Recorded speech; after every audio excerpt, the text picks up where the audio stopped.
Jujutsu Kaisen is based on a horrifying real-life story. I'm not kidding you. Akutami confirmed this in an interview. More specifically, Ryomen Sukuna is based on a horrifying real-life story. Akutami gave us a hint at this in the first chapter. Remember when he put that picture of Ryomen Sukuna in the background, all mummified? Yeah, that's a real practice called Sokushinbutsu. I hope I'm pronouncing that right, I'm probably not. And it's a practice where Japanese monks would mummify themselves alive so that their bodies would not decompose and they would die and reach enlightenment. Okay? Remember that. Now on top of this, we have this horrifying urban myth from 2005 where construction site workers found a 2-meter wooden box in the back of a sealed off room of their construction site. The box was aged, dark, the wood was dark, it was sealed shut with nails, and it was sealed shut with wrappings, and one of the wrappings had a tag on it that said, Ryomen Sukuna is sealed here. If you read Jujutsu Kaisen, you already know that that shit's scary. Of course the construction workers didn't know, but they still thought, this is odd. That's odd. So they contacted the priest of the local temple, and the priest was like, y'all, do not open this box. I'll get there as soon as I can. But before he could get there, 2 students overnight opened the box. Of course they did. And when the priest got there, 2 workers had found the opened box and they were no longer able to speak because they were so shocked by what was inside. Inside the box was a mummified corpse like the one I showed you, but this one had 2 heads, 4 arms, 4 legs. Where have you heard this one before? Ryomen Sukuna. The workers couldn't talk anymore. They were just in a state of shock. And the priest exorcised them and said, well, it's going to be too late for you. In fact, for all of you at this construction site, it's too late, but I'm still going to exorcise all of y'all. And then he took the box and left, but was angry at his son, who was also taught in the ways of the priest, and who was supposed to have sent the box to the temple in Kyoto, but didn't because he went into real estate and was done with that priest life. Okay? So the priest took the box and wandered off, angry at his son, and the construction workers were like, oh, we got exercise and we're all going to die. Damn!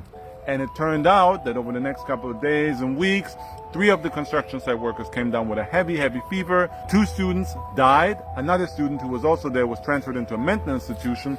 And the guy who put this whole story online said he stepped into a nail and required 5 stitches. So they believe that that curse is real. So the guy called the son of the priest, said, yo, what's up? What's going on with this box? Why is this happening? And the son explained how Ryomen Sukuna came to be in that box. Way back in the 19th century, a guy named Mononobe Tengoku, I said that name wrong too, bought conjoined twins at a freak show. The twins were conjoined, so they had 2 heads, 4 arms, and 4 legs. He bought them, took them with him, and locked them in a room where he kept a bunch of people that had deformities. Why would he do that? Because he was the leader of a heretic religious sect. But the conjoined twins reminded him of an Asura, so he didn't want them to die. And before he locked them into that room, he stabbed everybody else and then locked them, didn't give them any food, so they would have to eat each other to survive, and he would only open the room up again when only 1 survivor's left. That survivor was the conjoined twins. And Mononobe Tengoku was so happy about this that as a reward, he starved the twins and mummified them alive so they wouldn't decompose, just like the monks I told you about at the beginning. Then, this mummified corpse was all wrapped up and became the cursed Buddha that became a symbol for their religious sect. And because it reminded them of the legend of Ryomen Sukuna, a demon or a god, depending on what side you're standing on, with 4 arms and 4 legs. I did a video on this on my channel where I go in detail about that. Go watch that. They now called the conjoined twins, the mummified corpse, Ryomen Sukuna. Now the legend has it that wherever the cult traveled, they took this corpse, this almost statue of Ryomen Sukuna with them, and everywhere they went, they caused a disaster. 8 earthquakes in total, and here's the list for you. And if you remember, in Jujutsu Kaisen, Ryomen Sukuna is referred to as a walking calamity. You see the influence, right? After the last earthquake, Mononobe Tengoku slashed his throat, for reasons unknown, and wrote in blood in front of the statue, Japan shall perish. So the curse continued. Fast forward to 2005, my man heard this whole story and was terrified. And the son said, yep, it's terrible and I can't get a hold of my dad anymore. Remember, the priest in the beginning disappeared, gone.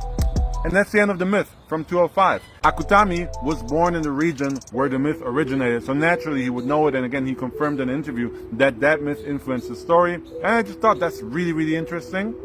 Is there any truth to the myth? I don't know, but there is a truth to the inspiration of Jujutsu Kaisen and Ryomen Sukuna. And if you like me highlighting these anime background stories, I do this every day. So subscribe and you will not miss out. See you soon. Alright? Bye.